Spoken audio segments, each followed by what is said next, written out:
It's an inconceivable notion, even now, that in this modern eon, a celestial being would be sent to the mortal plane to perfect his apathy through a trial of emotion. A trial by blood, no less. And not his own blood, but someone else's. That someone else was Liam. But miraculously, Liam had returned to life. It was only upon his resurrection that he remembered he wasn't exactly human himself. He was a junior celestial, a product of an oversaturated angelic academy during a period of budget cuts and hiring freezes for ascension. He had been waitlisted after his primary interview but managed to get into a lesser-known, dual-enrollment celestial program. It was a dead-end field, but it granted him his wings. His supervising seraph had moved into administration eons ago, leaving no active celestial projects. The department hadn't successfully applied for a heavenly grant in 100 years, so Liam was effectively left to his own devices. His supervisor never called meetings or checked attendance, simply pointing to a library of arcane texts and encouraging self-study. Liam found himself with an eternity of free time. He decided to volunteer for the Mortal Assistance Program, figuring the field experience would look good on his resume. A commendation could help him secure a tenured position in the celestial bureaucracy, saving him from the gig economy of freelance divinity, where he'd have to buy his own ethereal health insurance and lack a pension plan for his celestial retirement home.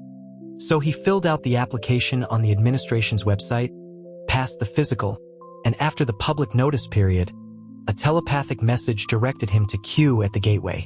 The assignment was for a month and a half celestial time. 45 years by mortal reckoning. His task was to assist a high-ranking seraph in completing his trial. He admitted to himself that laziness had been his downfall. He had chosen this specific assignment because the location was his old mortal hometown, which meant he wouldn't need to learn a new language or get a celestial linguistic certification. He'd skimmed the 88,000-word terms of agreement, not even downloading the attachments before checking the box.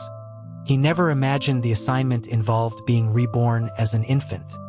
If he'd known there was one-on-one tutoring, he wouldn't have worried about a language barrier. A true miscalculation. Proved the old adage, always check the forums for senior celestials' reviews before deploying. The process itself was meticulously organized to maintain harmony between the realms. First, you secured a descent permit, then passed a security check. All celestial artifacts and potions were contraband. They even patted down his top not to check for smuggled stardust. Then they sealed his celestial consciousness and powers. On Earth, he would be completely human. The seals would only break upon his return. So he descended and then he returned. The flood of memories was a crushing weight. He had only been gone for 37 celestial days, a full 8 days short of the 45-day contract. He had to file a report proving he hadn't been derelict in his duties but had, in fact, completed the mission ahead of schedule. The review board demanded a signed affidavit from the seraph he was assigned to. Without that signature, his project completion report wouldn't be approved. He swore under his breath. All that work would have been for nothing. He stewed, thinking of the immense hardship of his 37 years on Earth, one celestial day for every mortal year. But what could he do? He was just a student from a second-rate academy. He had no choice but to track down his verifier. The problem was the verifier hadn't returned yet. The seraph, Ethan, a master of the path of apathy, was still on Earth, apparently wreaking havoc. Especially after Liam, his mortal husband, had kicked the bucket. Word was he'd become ruthless, a killing machine. Liam couldn't exactly send him a text to wrap it up. He could only hope Ethan's mortal life would end soon so he could come back and sign the form. Liam had his own career to think about, with celestial recruitment season just around the corner. Given Ethan's robust mortal physique, Liam had figured he'd live to be at least 88, meaning he'd have to wait another 40 or 50 days. But Ethan returned just 8 days later. The news was a small comfort. Liam spent a small fortune on a celestial rideshare to intercept him at the gateway, but missed him completely. The seraph's itinerary was bizarre. Most celestials, after a long assignment, would indulge in some ambrosia, drink some celestial nectar, maybe hit a hot spring nebula. Ethan, however, reportedly bought a ticket on the first express transport to the underworld. Liam cursed. He was probably rushing off to catch the Elysian Fest, a massive music festival in the fields of Asphodel. So he finally had time for leisure now. In all their years together, Liam hadn't been to a single concert. Enraged, Liam bought his own express ticket and gave chase. His senior classmates had told him these mortal support assignments were a breeze. You just lived your life, went on vacation, and when the time came, destiny would place you where you needed to be. One of his friends had assisted a seraph with a trial of greed. He lived a life of luxury for over 70 years. He only realized his role when he found out that one night he'd forgotten to lock his door. The seraph, at that moment a starving and destitute man, stood outside his house for hours, wrestling with his conscience, before finally just reaching out, closing the door for him and walking away. That was it. Longer trials meant more interaction, which had its perks. Another celestial he knew had helped the seraph with a trial of gratitude by playing the role of his mother for a lifetime. It was a long, arduous task, but filled with mutual love. When the senior celestial returned, she was immediately given a high-ranking post by the seraph she had raised. A dream job. And him? What about Liam? He spent a lifetime with Ethan only to die by his hand, and he still came up short on his project hours. Who knew if Ethan had even passed his damn trial? If he hadn't, Liam's death would have been utterly pointless. The more he thought about it, the more his 37 years of beature boiled over. He and Ethan had been born together. Their parents were friends. They grew up in each other's pockets. The bastard was manipulative even as a child. When other little girls wanted to play house, Ethan insisted Liam be his husband and made the girls play the dog, which always ended in tears. He was a menace in kindergarten, always trying to hold Liam's hand or kiss his cheek. Liam, smaller then, could only stomp his foot in frustration while Ethan just laughed, utterly shameless. Ethan was built like a little bulldog, strong and solid. His grades, however, were terrible from elementary school onward. Not because he was stupid, but because he was lazy. Liam had to drag him all the way through high school. Their love story felt inevitable. They'd been together since birth. You could develop feelings for a pet rock in that amount of time. A romance was the natural next step. Unfortunately, though they attended universities in the same city, Ethan's program had a strict, almost monastic regimen. They rarely saw each other, only finding solace during winter and summer breaks. Liam had complained about it then, never imagining that those brief reunions would be the most carefree moments they would ever share. In the 15 years from their college graduation at 22 until Liam's death at 37, they were apart more than they were together.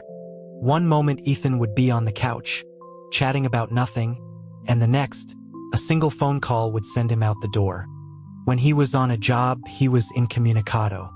No one could reach him. Loving him meant enduring a constant state of anxiety, on top of caring for the aging parents from both their families.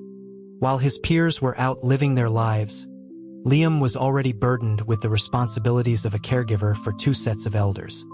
In a way, death had been a release. In the original plan, he was only meant to live to 45 anyway. Even if Ethan hadn't been the cause of his death, he would have only had another 8 years. He hadn't expected Ethan to die so young himself at just 45. But ending his mortal toil wasn't necessarily a bad thing. The world was full of suffering. Now he was a high seraph again, with millennia of freedom ahead of him. And with this trial of emotion completed, he'd probably use the experience to get promoted to a senior academic position. Promotion, wealth, and a dead spouse. He'd hit the trifecta of mortal good fortune. When Liam finally found him, Ethan was threatening the keeper of records. The keeper stammered that he truly couldn't find any soul retrieval record for Liam. The search bar on his terminal was practically smoking from overuse. He insisted that according to the GPS coordinates and timestamp Ethan provided, the celestial databases showed no retrieval report from any Reaper. Ethan demanded to know how that was possible. He accused them of incompetence and threatened to file a complaint with the Underworld's Oversight Committee. His rage was palpable, the fury of a being who had perfected apathy. He roared about their inability to find one dead man. Liam knew he shouldn't interfere, but decades of being Ethan's emotional regulator were a hard habit to break. He couldn't stop himself from speaking up. "A dead man is easy to find," he commented, "but how do you expect them to find someone who isn't a man at all?" Ethan froze at the sound of his voice. He turned, and his eyes locked onto Liam. The next moment, two arms of solid steel clamped around him, a grip that could shatter nebulae, and for the first time in millennia, Ethan couldn't breathe. Not that he needed to. Liam calmly stated that Seraph Ethan's signature was required. Ethan's own voice was a choked whisper, telling Liam that he wasn't dead. This was getting complicated. Liam just wanted a signature, but Ethan seemed to think he was still his husband. Liam tried to reason with him, explaining that this was all part of a celestial assistance project. So while he had indeed been Ethan's partner for over a decade, it was all an act. He asked if Ethan understood that it was all just a performance. Ethan didn't listen. He declared that a single day as his partner meant a lifetime. He went on to make a crude remark about how many times they had been intimate and that Liam owed him a few million more years as his husband. Liam was incredulous, reminding Ethan that he had, for all intents and purposes, died at his hands. Surely death was grounds for dissolving a contract. To his shock, Ethan, the master of the path of apathy, began to cry. It was a flagrant violation of his job description. The universe was supposed to be indifferent, all things treated as equals. Ethan should have looked at him the same way he looked at a tree or a flower, not be trying to force him into a marriage pact. Ethan apologized, saying he truly had no choice. Liam's frustration mounted. If apologies worked, there'd be no need for police. And Ethan had been a cop, a damn federal agent, and even that hadn't helped. He couldn't even protect his own husband. Liam felt like a character from an old war movie, the hero's wife tied to the fortress walls as a human shield. The outcome was much the same. The wife in the movie was blown to bits with the enemy. Liam had bled out in the back of an ambulance. The criminals had been monstrously cruel, dismembering him in front of Ethan. For every one of their men Ethan took down, they carved another wound into Liam's body. He became a canvas of red. The pain eventually gave way to a dull numbness. He barely felt the knife that pierced his thigh. He just kept his eyes wide open, trying to find Ethan's face in the sea of identically dressed tactical officers, just to get one last look.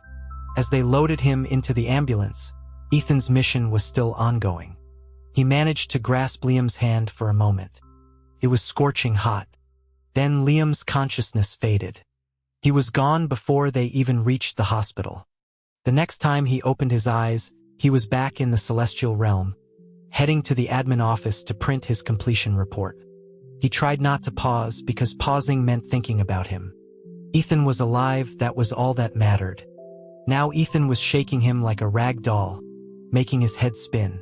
If it weren't for his superior rank, Liam would have told him he had a screw loose. Liam was a celestial being, immortal and invulnerable. The mortal body he had inhabited was long since turned to ash in an incinerator. There were no scars to find. But Ethan was even more imposing in his true form, taller and more powerful than his mortal self. Liam couldn't resist, forced to endure the manhandling. Their commotion got them both kicked out of the records building. Outside, the underworld was buzzing. The Elysian Fest was in full swing, drawing gods and ghosts from every realm. Liam was in no mood for fun. He just wanted to get his paperwork sorted. But the only person who could sign it was refusing. Ethan wanted him to resume his role as his husband. Liam, of course, said no. Ethan, for a seraph of his stature, wasn't angry. He just smiled and held on tight. He offered a compromise, go to the concert with him. He would pay for the tickets. Well, a free show was a free show. Liam agreed.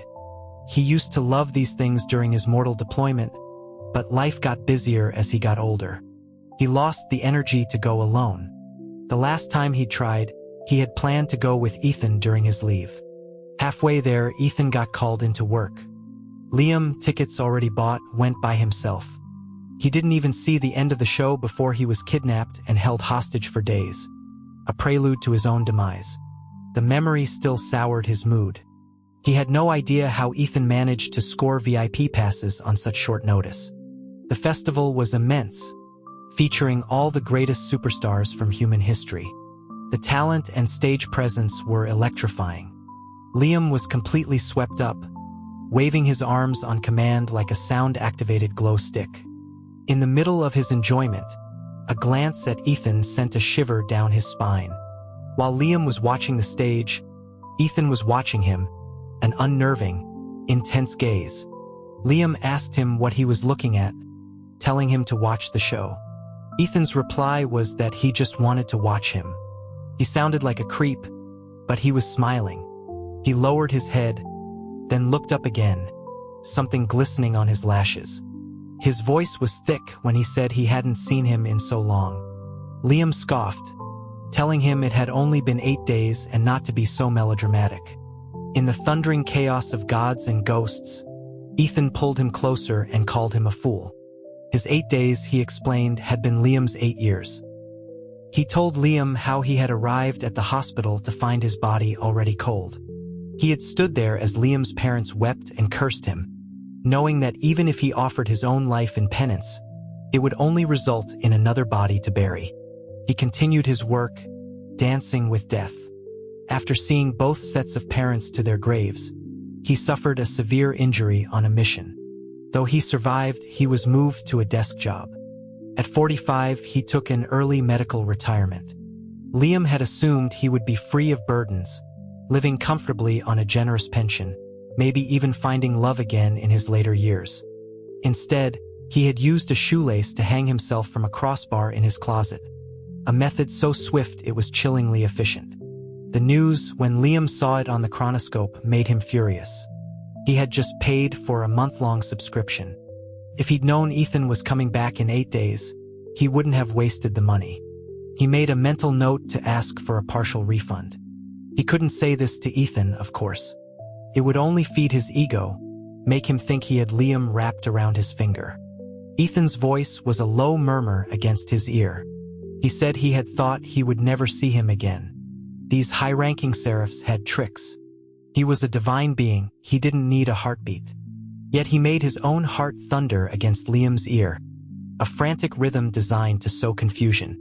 He added that he was so glad Liam was a celestial too. He was going to send a commemorative plaque to the Mortal Assistance Program office tomorrow, to hang on their main gate. Liam felt a wave of second-hand embarrassment, asking what he planned to write on it. Ethan's reply was a line of flowery, romantic poetry about matchmaking. Liam was speechless. Ethan held him so tightly that Liam had to push his face against his chest to speak. He told Ethan that his sentimental outburst was fine, but could he please just sign the form first? The report was urgent. He still refused. He was insistent on a marry first, love later arrangement. Liam felt his temper rising again. He truly didn't want this bizarre, convoluted relationship. He tried to lay out the facts. Ethan was a senior seraph with tenure.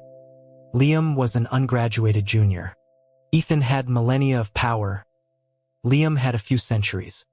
Ethan's monthly income was in the billions of celestial CRS.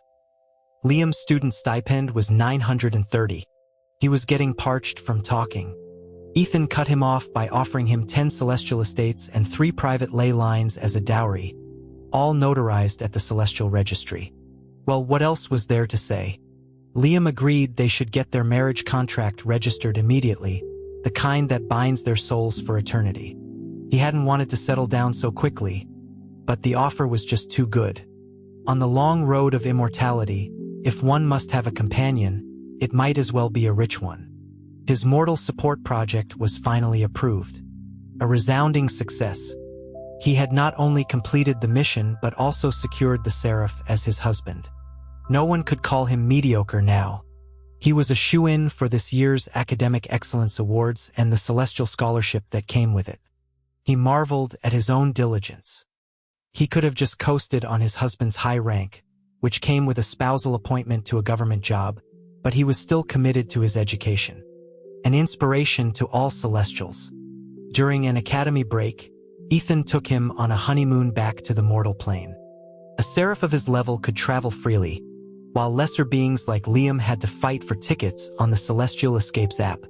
Ethan just summoned a private celestial chariot. As his +1, Liam got to enjoy the perks. His smile faded when they arrived at their destination.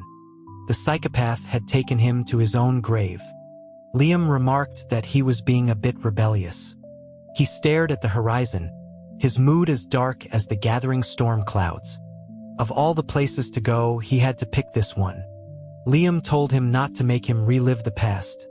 His anger hadn't fully subsided.